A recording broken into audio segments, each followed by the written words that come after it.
Good morning all of you. कैसे हैं आप लोग? आज मैं आपको लेटर का थर्ड टाइप बताऊंगी, जॉब एप्लीकेशन। देखिए एग्जाम में मोस्टली इसको पूछा जाता है, तो इसका ऊपर का पैटर्न तो बिल्कुल सेम है। वही सेंडर्स एड्रेस लिखेंगे, फिर उसके बाद डेट लिखेंगे, रिसीवर्स एड्रेस लिखेंगे, आफ्टर देन सैल्यूटेशन में अपना डियर सर और मैम के बारे में लिखेंगे। फिर सब्जेक्ट आएगा कितने वर्ड्स का? 4 to 6 वर्ड्स का। ये वाला बिल्कुल सेम एज इट इज आएगा।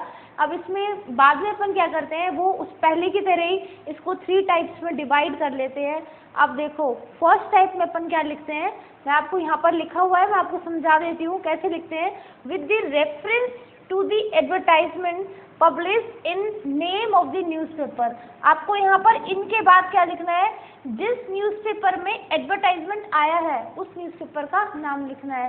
दैनिक भास्कर लिख लिया, पत्रिका लिख लिया, टाइम्स ऑफ इंडिया लिख लिया। यहाँ पर आपको नेम ऑफ न्यूज़पेपर नहीं लिखना है कि आपने ऐसे ब्रैकेट में ऐसे करके नेम ऑफ द न्यूज़पेपर, नहीं, आपको क्या लिखना है, इनके बाद किसी भी न्यूज़पेपर का नेम लिखना है जहां पर आपने इस एडवर्टाइजमेंट को देखा है। ठीक है, with the reference to the advertisement publish. उस एडवर्टाइजमेंट जो कहाँ पर पब्लिश हुआ है, इस न्यूज़पेपर में पब्लिश हुआ है, उसके उसको रेफरेंस देके I would like to apply the post of dash in your form. मैं क्या करना चाहता हूँ, I would like to apply, मैं अप्लाई करना चाहता हूँ द पोस्ट ऑफ। अब यहाँ पर आपको पोस्ट का नेम लिखना है कि जिस पोस्ट के लिए आपको क्या करना है, अप्लाई करना है, उस पोस्ट का आपको नेम लिखना है।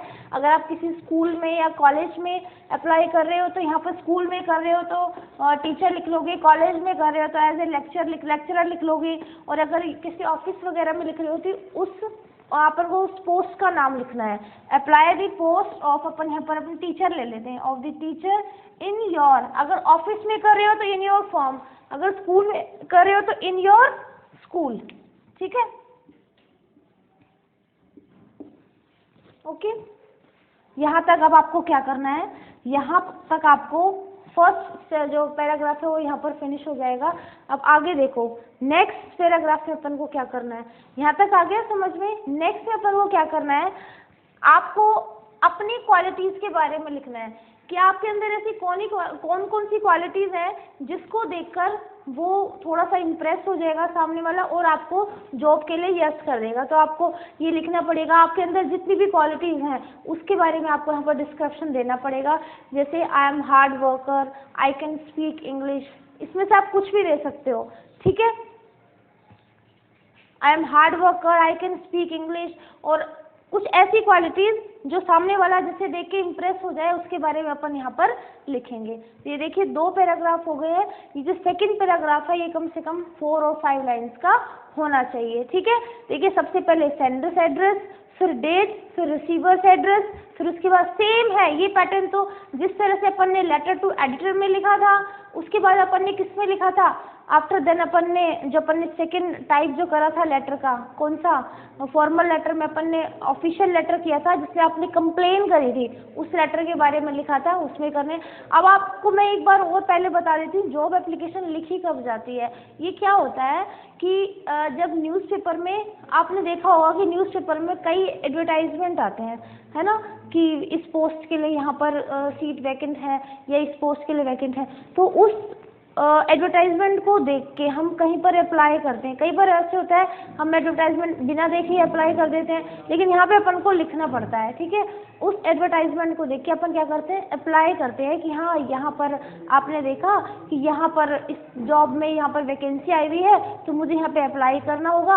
अगर आप उस पोस्ट के लिए आपकी जो एजुकेशन है, आपकी जो क्वालिफिकेशन है, अगर उस पोस्ट के लिए आप प्रेफर करते हो तो आप क्या करोगे, आप वहाँ पर अप्लाई कर सकते हो। ठीक है, वहाँ पर अपन जॉब एप्लीकेशन लिखते हैं कि कहीं पर आपको जॉब करनी है तो आपको पहले अपना क्या देना पड़ेगा, एक एप्लीकेशन देनी पड़ेगी विद रिज्यूम और बायोडाटा, वो यहाँ पर अपन लिखेंगे। ठीक है, तो देखिए यहाँ तक यह सब्जेक्ट तक तो हर जगह सेम आएगा, बिल्कुल सेम आएगा, इसमें कोई भी चेंज नहीं होगा। ये पैटर्न तो आप माइंड में बिल्कुल बैठा लो, बिल्कुल सेम आएगा, इसमें कोई चेंज नहीं होगा। चेंज कहाँ पर होगा, जैसे मैंने आपको लास्ट लेटर्स में बताया कि वही 3 पार्ट्स होते हैं, बस उसकी जो लैंग्वेज है वो थोड़ी सी चेंज हो जाती है, ठीक है।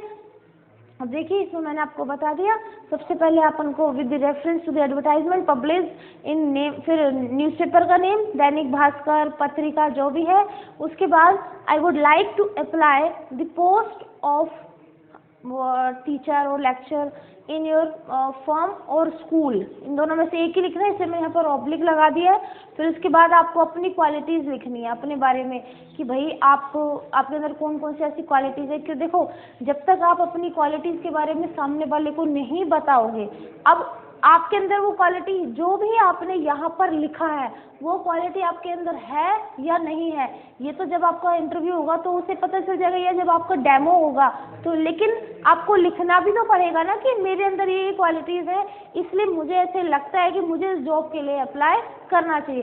तो ये 3 और 4 लाइन्स की आपके यहाँ क्वालिटीज़ आ जाएंगी कि I am a hard worker, और मुझे ऐसे लगता है कि मैं आपके स्कूल में जो या आपके ऑफिस में जो भी वर्क हो रहा है मैं इसको कर पाऊँगा, और मैं I can speak many languages.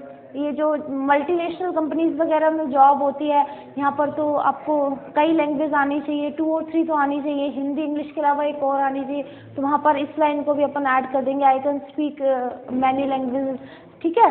और यहाँ पर आप जो स्कूल वगैरह है यहाँ पर आप एक लैंग्वेज के बारे में लिख सकते हो, आई कैन स्पीक इंग्लिश, या फिर स्पेशल से कोई आपको लैंग्वेज आती है, वो स्पेसिफिक कोई लैंग्वेज आती है, फ्रेंच हो गया या फिर अपना जितनी भी फॉरेन लैंग्वेज है, अगर वो आपको आती है तो वहाँ पे आप उसका डिस्क्रिप्शन लिखो। या फिर इसके अलावा आपका कोई और इंटरेस्ट है, जैसे कुछ टीचर्स होते हैं, कुछ लोग होते हैं जिनको क्रिएटिविटी में ज़्यादा इंटरेस्ट होता है ना, कुछ टीचर्स की ड्राइंग अच्छी होती है, जबकि हर इंसान में अपनी अलग अलग क्वालिटीज़ होती हैं। तो अगर आपको ऐसा लगता है कि आपके अंदर ये सारी क्वालिटीज़ हैं तो आपको क्या करोगे, आप इसे वो यहाँ पर आप उसका डिस्क्रिप्शन करोगे। साथ साथ मैं आपको एक बात और बता देती हूँ कि ये इस तरह के जो लेटर्स होते हैं वो एग्ज़ाम में मोस्टली आता है। 2 लेटर होते हैं वो एग्ज़ाम में मोस्टली पूछा जाता है, एक लेटर टू एडिटर और एक जॉब एप्लीकेशन, ठीक है।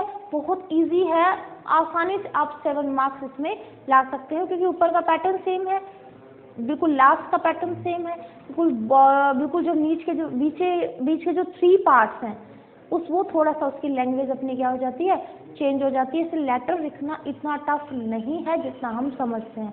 वैसे ही आपने लास्ट की 2 क्लासेस में आपने देखा होगा, आपका जो भी आपको इसमें प्रॉब्लम होगी वो आई थिंक आपकी वो प्रॉब्लम क्लियर हो जानी चाहिए। फिर भी आप कमेंट बॉक्स में लिख के आप मुझे अपनी प्रॉब्लम्स बता दीजिए करें, जिससे मैं नेक्स्ट क्लास में आपकी प्रॉब्लम का सॉल्यूशन करूं। और साथ साथ आप इस वीडियो को जब देखें तो लाइक करें, शेयर करें और जल्दी से जल्दी मेरे चैनल को सब्सक्राइब करें। तो देखिए अब हम 3rd पार्ट पढ़ेंगे, इसका 3rd पार्ट के बारे में हम यहाँ पर पढ़ेंगे। तो देखिए हम 3rd स्टैंजा में क्या है, वाई आर यू अप्लाइंग, फिर यहाँ पर आपको एनक्लोज कर लेना है, एनक्लोज अपना biodata, enclose here with all my testimonials for your reference, looking forward positive intimation from your side, ठीक है। अब आपको यहाँ पर क्या करना है, 3rd स्टैंजा में आपको रीज़न लिखना है कि आप अप्लाई क्यों कर रहे हैं, ठीक है। कुछ रीज़न होता है ना, कहीं पर भी हम जॉब करते हैं तो कुछ रीज़न होता है, कुछ के साथ फाइनेंशियल प्रॉब्लम होती है, कुछ को इंटरेस्ट होता है इसके अंदर, तो वो आपको लिखना है। आप इस तरह से लाइन बना के लिख सकते हो कि मुझे इस सब्जेक्ट में इंटरेस्ट है, या फिर मुझे अगर आप एज ए टीचर वहाँ पर अप्लाई कर रहे हो तो, है ना, मुझे टीचिंग कराना अच्छा लगता है, इंटरेस्ट है, और मेरा बचपन से ही था कि मुझे टीचर बनना है, और फिर मुझे यहाँ पर अच्छा मौका मिल रहा है तो मैं अपने यहाँ पर क्या कर रहा हूँ, इस पोस्ट के लिए अप्लाई कर रहा हूँ। यहाँ पर रीज़न लिखना है, आपको ये नहीं लिख के आना कि वाई आर यू अप्लाइंग, नहीं, आपको रीज़न लिखना है कि आप अप्लाई क्यों कर रहे हो, ठीक है। आपको मैं अभी सभी वीडियोज़ में मैंने आपको क्या कराया है, सभी वीडियोज़ में मैंने मोस्टली आपको फॉर्मेट बताया है, ठीक है। यानी कि फिर मैं आपकी एक वीडियो एक ऐसी बताऊंगी जिसमें आपका क्या होगा, तीनों जितनी भी अभी तक तो मैंने आज आई थिंक ये 3rd वीडियो है लेटर के ऊपर, तो लास्ट जो वीडियो होगी वो जितने भी मैं आपको लेटर के पैटर्न कराऊंगी उस वीडियो में सभी एक साथ या फिर उन 2 वीडियोज़ में मैं क्या करूँगी, आपको उन सभी पैटर्न्स का एक एक लेटर मैं आपको बता दूँगी टोटली। यानी कि यहाँ पर तो मैंने आपको ये बताया ना, आपको ये लिखना है कि कोई भी आपका लेटर आ जाए तो आप अप्लाई क्यों कर रहे हो, तो वहाँ पर मैं आपको विद रीज़न यानी कि फुल एग्जाम्पल बताऊँगी हर लेटर का, जिससे आपका जो भी किसी भी बच्चे को कोई भी प्रॉब्लम होगी तो वहाँ पर वो क्लियर हो जाएगी। ओके, आपको लिखना है कि आप अप्लाई क्यों कर रहे हैं। Enclose here with all my testimonials, मैं क्या कर रहा हूँ, या मैं क्या कर रही हूँ, एनक्लोज मीन्स संकलित कर रहा हूँ, यानी कि मैं लगा रहा हूँ, दिखा रहा हूँ आपको। विद ऑल माई टेस्टिमोनियल्स, मेरे सभी प्रमाण पत्र, यानी कि अभी तक जो मैंने पढ़ाई करी है, मेरे जितने भी डॉक्यूमेंट्स हैं वो मैं यहाँ पर लगा रहा हूँ। फॉर योर रेफरेंस, आपके रेफरेंस के लिए, कि आप उसे देख लीजिए, फिर ये बताइए कि मैं इस पोस्ट के लिए एप्लीकेबल हूँ या नहीं हूँ। Looking forward positive intimation from your side. ठीक है, अब आपको क्या करना है, मैंने लुकिंग फॉरवर्ड, यहाँ ये जो लास्ट लाइन है, अब थोड़ा सा मैं आपको वर्क भी दे देती हूँ। यहाँ तक तो मैंने आपको करा दिया है, looking forward positive intimation from your side. आपको क्या करना है, आपको इस लाइन की हिंदी करनी है, आपको इस लाइन की हिंदी मत करना है। लुकिंग फॉरवर्ड, आपको तो बस इंटीमेशन वर्ड, ये वर्ड है ना इंटीमेशन, आपको इस वर्ड का, ये जो मैंने अंडरलाइन किया है, इस वर्ड का आपको मीनिंग बताना है। आप कमेंट में बताइए, फिर मैं आपको नेक्स्ट वीडियो में क्लियर कर दूंगी कि इस लाइन का इस लाइन का जो मीनिंग है वो क्या है, या इस वर्ड का जो मीनिंग है वो क्या है। ठीक है, आफ्टर देन अपन क्या करेंगे, नीचे वही सेम पैटर्न, योर सिंसियरली, फिर उसके बाद अपन नेम लिखेंगे। यहाँ पर नेम के बाद अपन को क्या करना है, एनक्लोजर्स। एनक्लोजर्स मीन्स जो जो चीज़ें आप वहाँ संकलित कर रहे हो, क्या क्या कर रहे हो आप, अपना बायोडाटा और मार्कशीट। ये जॉब एप्लीकेशन में ये चीज़ लिखना बहुत ज़रूरी होता है, क्योंकि जब आपने एक एप्लीकेशन लिख दी उसके बाद आपको बताना होता है कि कौन कौन से डॉक्यूमेंट्स आप वहाँ पर लगा रहे हैं। ठीक है, यहाँ पर बायोडाटा और उसके बाद मार्कशीट, ये एक्स्ट्रा चीज़ हो जाती है किसमें, जॉब एप्लीकेशन में, जो आपको बाकी लेटर्स में नहीं करनी है। ठीक है, जो मैंने लास्ट आपको लेटर टू एडिटर और ऑफिशियल लेटर्स कराए थे उसमें आपको ये चीज़ नहीं करी है, वहाँ पर तो नेम के बाद जो लेटर है वो क्लोज हो जाता है, लेकिन इसमें आपको ये 3 जो वर्ड्स हैं ये एक्स्ट्रा लिखने पड़ेंगे। बायोडाटा में आपको अपना बायोडाटा लगाना पड़ेगा, और मार्कशीट्स में आपको जो भी आपकी मार्कशीट्स हैं वो आपको यहाँ पर लगाने पड़ेंगे। ठीक है, आई होप आपको ये सब कुछ समझ में आ गया होगा अच्छे से। ठीक है, अब नेक्स्ट जो है अपन नेक्स्ट वीडियो में करेंगे। Okay, thank you.